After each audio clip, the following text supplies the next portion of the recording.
Gebiar perbedihan tanaman pangan nasional ke-10 resmi dibuka di Jakabaring Sport City, Palembang. Kegiatan yang dihadiri langsung Gubernur Sumatera Selatan Herman Deru, Dirjen Tanaman Pangan hingga Forkopimda menjadi momentum penting bagi daerah lumbung pangan nasional.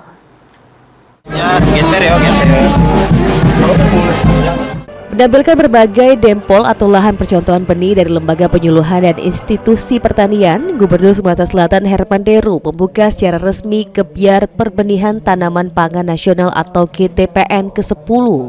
Event ini juga menjadi bukti kemajuan sektor pertanian di Sumatera Selatan dan menjadi momen daerah lumbung pangan nasional.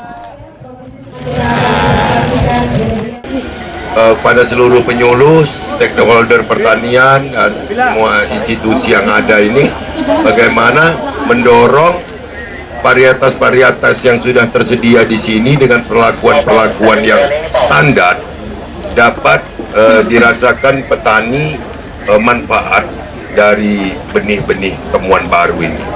Mudah-mudahan juga tempat ini nanti menjadi agrowisata. Mewakili Menteri Pertanian Air, Dirjen Tanaman Pangan Yudi Sastro menegaskan, Gebiar Perbenihan merupakan ajang bergilir antar provinsi. Sumatera Selatan dinilai tepat menjadi tuan rumah karena dikenal sebagai salah satu lumbung pangan nasional. Tema tahun ini difokuskan pada pengembangan lahan rawa sekaligus memperkuat program swasembada.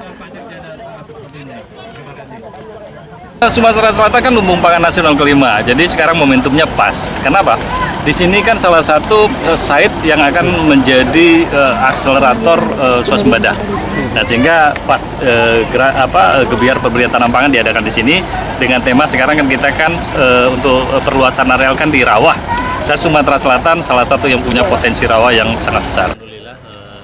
Sementara itu, Kepala Dinas Pertanian TPH Sumatera Selatan, Bambang Pramono, sesuai arahan Gubernur, Sumatera Selatan tidak hanya ingin jadi tuan rumah, tapi juga menjadi penyedia benih bagi provinsi lain sebagai contoh dan pusat distribusi.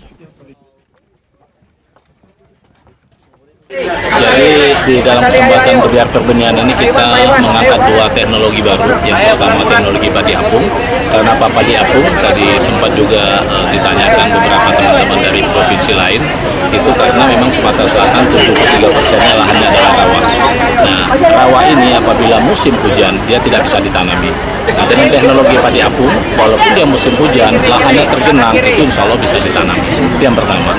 Yang kedua, di dalam kesempatan Gebiar Perbenihan Tanaman Pangan Nasional ke-10 ini, Sumatera Selatan juga didorong oleh Pak Gubernur yang selalu meminta ada inovasi, itu melaunching gerakan Sumsel Mandiri Benih Padi 2029. Dalam kesempatan yang sama, diluncurkan gerakan Sumsel Mandiri Benih Padi dengan target awal pemenuhan benih untuk 27.000 hektar lahan. Program ini diharapkan memberikan dampak ekonomi mulai dari produsen, penangkar benih hingga petani di tingkat lapangan. Hafidz Zaidul, PAL TV.